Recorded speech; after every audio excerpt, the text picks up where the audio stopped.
Good day all. This video is a follow-up specifically on Little Rock, using the same thing I did for West Memphis, primarily looking at percent change and trying to get rid of some of the noise when we discuss it, and looking at what is an actual significant change when we're looking at one month to another, 1 month to prior year month, and we're going to do that in a couple examples in Little Rock.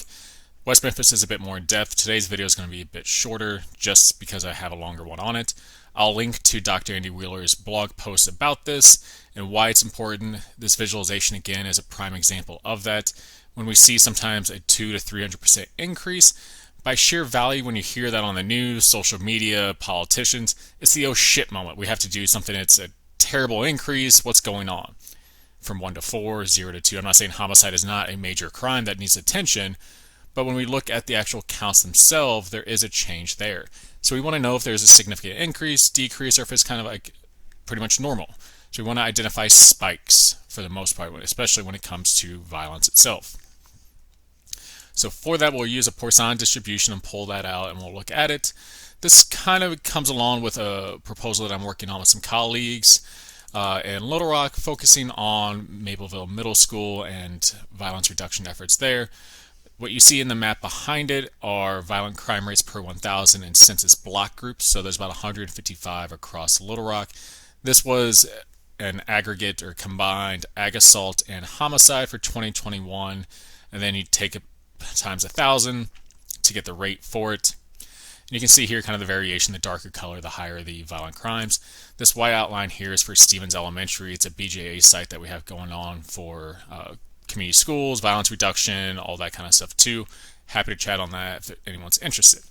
That's where it kind of turned my attention to this, making this video for Little Rock, given some of what's going on there currently. What you see in front of you, as many videos before, comes from Little Rock's data portal. It's their crime incident data. Pretty handy, good data portal if you're not familiar with it. A lot of online features through Tyler Technologies. They can do data visualization. I prefer to just download it and use Excel. Pretty easy going, straightforward. You can see the fields here. They're pretty descriptive of what we're dealing with. The cool part is weapon type, so a lot of what we want to focus on is violence, but also firearm specific. There's 5 to 6 different classifications of firearms within this description. But then we also have the offense type and location. That's our police district itself. Pretty cool to be able to pull that and look at it. They did change in 2021, so if you're trying to do some historical stuff, they did change boundaries for that. Our video today, though, we just want to look at what's it mean when we look at percent change and why it can be a bit cumbersome to dive into. And when you hear about it, it can be a great selling point, depending on what the purpose is. So there's always lies, damn lies, and statistics. Great book if no one's taking a look at it. But with that, let's take a look at coding some of our data so we can look at it for 2021 and first 5 months of 2022. We'll make some comparisons and what you can do with it using our date field, and we'll pull some location districts and even offense type. I'll do a couple different examples to show what's feasible, so those general audience members, public constituents, residents, anyone in Little Rock that actually wants to know what's going on with publicly available data, just take a look at it. It's super easy. So with this, have it open in Excel. It's a CSV right now. I should have saved it already as an Excel workbook, but not a big deal. I'll just do a quick save as to make it easier, because at the end I might end up mapping the data. But alright, I'm going to go ahead and insert a few columns next to our incident date. If you notice this, it has the incident date and timestamp in it. All I want to extract from this is the hour of the day. So this one was at 10 a.m. It's military time, so we'll pull that. The year, the month itself, the text version of that, and then the day of the week. And you'll notice all of these here are custom cells. I'm going to see that up here. If you click on the actual column, it says general, but since I inserted these columns next to a custom one, it's trying to duplicate or replicate what it was next to make your life easier. To go ahead, because you'll run into some issues, just make sure these are all general again. So here I'm just going to do day of week, or day's fine, month, year, hour. And if you've seen my other videos, I've gone over this in detail, so I'm not going to spend too much time. But to extract hour, it's truly just hour. Click on our cell that we want to extract that from. Hit enter, and it pulls 10 for us. Click on this little box down here. It goes all the way down for us. In good shape. Same thing, year, we type in year. Pretty easy. Same one, same process. Click on that green box, double click, and you're good to go. Month is a little different. You could use the month command, but I actually want the text version of it. So I'm going to type text, click on the cell, and then for the format, I'm going to put 4 M's here. By doing that in quotes, it's going to actually make it the long version of the month itself. So this first one's August. If I did 3 M's, it would actually abbreviate as AUG. I want the full text version, so we're good with it. Double click that, and we're good to go. And to change it up and kind of show another way to code some of this data, Excel does pretty well with understanding what you're doing and picking up patterns.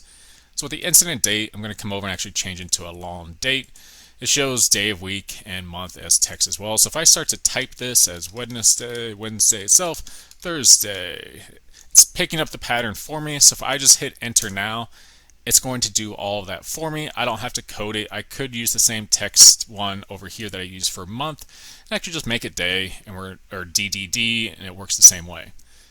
To make life easier here, I'm also going to put in one more column, and this is just going to be a count. I could use the incident number. I've done it many of times, but for our purposes, sometimes it's easier just to pull that down and use that. With that, that's all the coding I need to do to run any other tests. For the most part, I'll use one formula going through, but life around pivot tables makes it a bit easier. So I just select cell A1. I'm hitting Control Shift down and across, right arrow, come up, insert, and you can see there's just over 82,000 incidents from 2017 through. I downloaded the data set today. I want to go ahead and do a pivot table. So with this, like I said, I was interested in 2021 through 2022. So I'm going to actually use the year a couple different places. So I'm going to have a filter and just do 2020 or 2021 and 2022. And let's go ahead and do the year as columns. So you'll see I'll have those two there. And I want month as my rows. And now you might look at it and it's like, all right, you're starting to see what I'm going to do. If I now take the count and drop it in the values, it's adding up how many incidents there are per month across the 2 calendar years separately. Now for our purposes, I actually want another filter, and primarily I want the offense description. Knowing Little Rock, I want to focus on violence. So with that, oops, I can click up here, but I want ag assault and homicide. There are other types of violent crimes. There's a lot of other offenses in here in general. Our purposes, though, what makes the news, the headlines, is ag assault, murder. And if you think about it, they're interchangeable in terms of a homicide could be an ag assault gone wrong, and ag assault could be a homicide that just wasn't as deadly, truly. So with that, you can see some of our numbers here. We can see what this looks like based on 2021 to 2022. So I'm going to copy this and just do a copy and then paste. I'm going to paste the values just so I have it out of a pivot table. I'm going to use the formula that Andy has up on his blog post. It's just the square root of the post and pre. You can see here it's truly just that, nothing too crazy. And this is what's going to give us a distribution to see. With that, it tells us a lot, and I'll go through it in a couple different fashions. As an example, let's start off and just do percent change. So this is going to be comparing 2022 January to 2021. So what does that look like from year prior, same month? So to do that, you'd end up taking your post, so 2022 January, subtract 2021, and then divide by 2021. There we go. And we see it's about a 22% increase. So if I just change that to percent, 23. And I can do the same part, pull this down. I'm not going to do June since we're just going through June. And you can see as a whole, there's a couple months that increase, a couple months that decrease. You can see the counts and the differences there. So percent change does show you a fair amount, but you can also see, if you just are not familiar with Excel, if I did and just highlighted January through May of 2021, there's 1,336, and then the same over here for 2022, and there's 1,293. So a few less so far. Good shape at least come May of that part, or May of this year. You can see there's a drastic reduction here in 20%. Yes, I say drastic, but we'll actually look at, is this significant or not? So with that, and this, if you're familiar with ArcGIS Esri, you can actually see what this looks like in the long term. They'll automate some of this process for you. But with that, if we use the recommended formula put out by Andy, we'll get into the square root of our post, which is the 275, minus the square root of our pre, which is the 224. Close this off and then close off the parenthesis. And we can see that it's above 3. If we think about the distribution that we're looking at or using as a whole, we want to see values over 3. If you think about the distribution of standard deviations and everything else that comes with, that's about 99% confident within that. So if I were to look at this and say what's worth paying attention to, you can see we have 2 values here, and I'm going to paint this one red just because it's that much of an increase. But then in May, we actually see a decrease. So that's actually positive. You're seeing that much of a reduction in violence in May of 2022 compared to May of 2021. At the same time, in January of 2022, we saw a significant increase compared to January of 2021. The other ones are the in-betweens of, yes, this 11, 16% matter. It still increases, it still decreases, but if we look at the overall significance, it's not there. If we look at the actual counts, it shows that just as much. Now you might wonder, well, what does this look like for just all crime incidents as well? We can do that. So if I were to come back into my pivot table and just remove the field altogether, and you can see here, I'm going to copy the same here, but I'm going to just do a smaller version. I don't need everything. Paste it right here again. So I have January through May 2021. I'll put it at the top. 2022. Percent change. And then I'll do the Z next to it to actually help us. So with that, if we come in and do our percent change, we take our month of 2022 minus the 2021, divide by our 2021, and we can see here 17% increase. Come up here, hit percent. I'll add a couple decimal places just to see what these look like. But you can see as a whole, when we're looking at all crime incidents, this is violent and property combined, we do have an increase over the course of 2022 so far. So if I highlighted these right here, you can see down here the total is 5,619. And then for 2022, just over 6,000. So we do see there is a increase in crime as a whole in Little Rock. Now let's see when there was a significant change for that. So again, we want the 2 times the square root of our post, which is 2022, minus the square root of 2021. Close that off, and then we can just change these. And you can see if we look at all of these months, January was our stick out year. I didn't mean to change the actual font color, but still serves the same purpose. But you can see here, and if we use 2, that's when it drops it down to 95%, but we can be 99% confident or kind of thinking where that falls, that there is a significant change for that. Even 17%, because if you think back over here, 16 was not, but keep in mind it's different counts, it's different crime types, so we're filtering the data differently for that.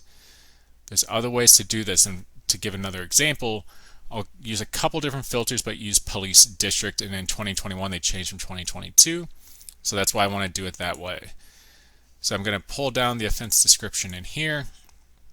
I no longer am interested in month, but really I'm interested in the location district. So if I pull this down, you can see what it looks like from 2021 to 2022.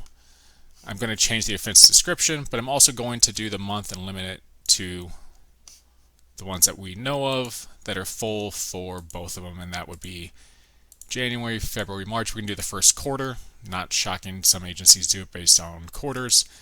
So if we look at these as a whole, we grab about 1,400 crimes itself. If I look at the offense description, this is still murder and ag assault when I throw it back in there. So I'm going to pull this same table out. I'm just going to paste it down here. We have 2021 and 2022, percent change, and Z. Again, we can actually look at, since the counts are smaller, this will probably show a bit different amount to it.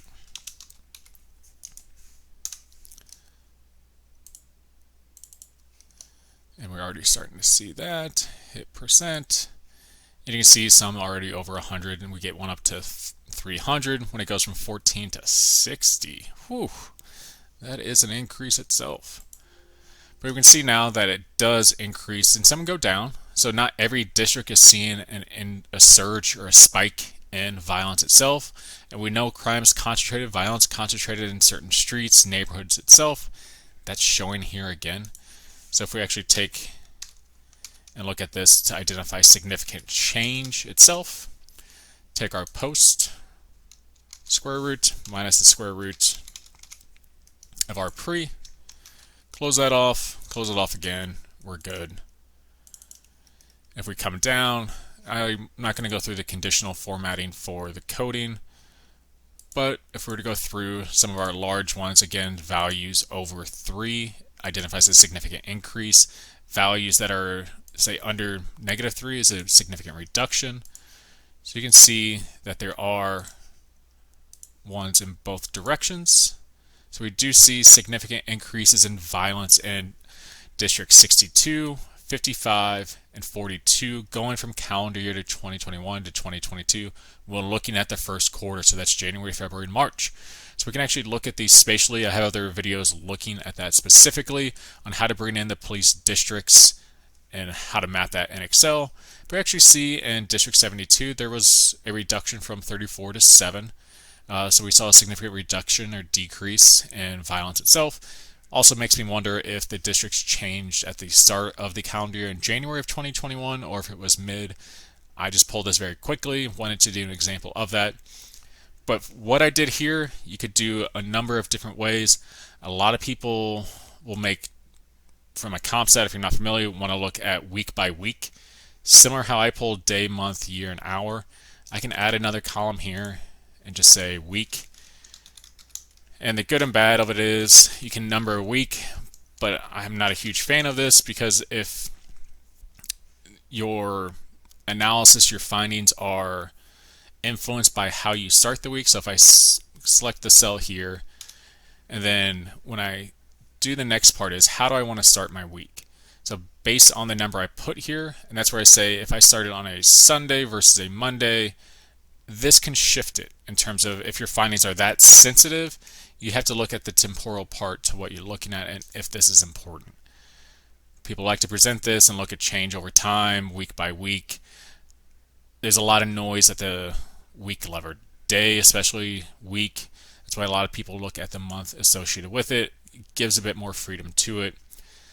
Last but not least, I'll do a quick map of the data, just so for those of you who aren't familiar with it, Excel will map your data, especially if you have a PC. It's better than a Mac for this. But if I highlight my data set, and I specifically just my data cells itself, come up to Insert and come up to 3D Map, open 3D Map. It's going to take a second, but it's going to operate in being in the background and actually take the latitude and longitude over here. We also have the address, so we have a couple different fields we can visualize and map, but it's going to put those pins on a map for us. It's pretty cool, pretty handy that Excel has this capability. There's some other really fun parts that you can get into, just the fillable maps, be it the county level, the state level, different nations, countries, continents, that kind of thing. But you can also load in the police districts, census block groups, a lot of other spatial boundaries to look at how data is visualized that way. Give it a second here, should be kicking up, and here we go. I'm going to hit X here. I'm going to do a flat map, add my labels. You can see them already generating down here. So we're good to go. You can see there's some outside. It's not shocking. That's when this is automatically geocoded. You have some that come outside of the boundary. And you might look at this and be like, shit, this is a ton of blue spots. Keep in mind this is 86,000 incidents itself. First thing I would do, apply a filter. So if I want to add a filter and I want to do it based on the year, I'm just going to select, where is it? and I want it to be year is equal to is 2022. Hit apply. So we already see reduction now, so we only have crimes that occurred in this calendar year so far. I'm going to add another filter, and I want to look at offense description. With that one, I'm interested in our violence again, just because it's nice to identify hotspots, so ag assault and homicide. Good to go there. We have two filters on now, and we can see where these are located. If you come up to the top, hit change to a heat map. These are truly, if you think about it in the sense, hotspots similar to a weather map. If you're familiar with Little Rock, the areas that are kind of hotter for this are not surprising. I-630 was built to truly segregate Little Rock back in the day. The interstates truly kind of contain crime itself, especially with violence. Downtown River Market, our white flight of West Little Rock, not too bad. And then you have south of 30 down here. Cool part is, if you're familiar, you also can do a time feature, so we have our incident date. If I do that and then come down here, it'll actually hit play. You can see over time how this has happened in this calendar year so far. Take a look at it. It's a nice handy tool to look at. You can actually do some really cool other visualization of videos with it. With that, this video is longer than I had planned and hoped, but hopefully you find it interesting and can at least follow along to where if you want to look at this for yourself in Little Rock, more than capable to do it. You don't always have to rely on the news or politicians or social media to kind of throw out the numbers. It's at your fingertips. With that, feel free to reach out. Until next time.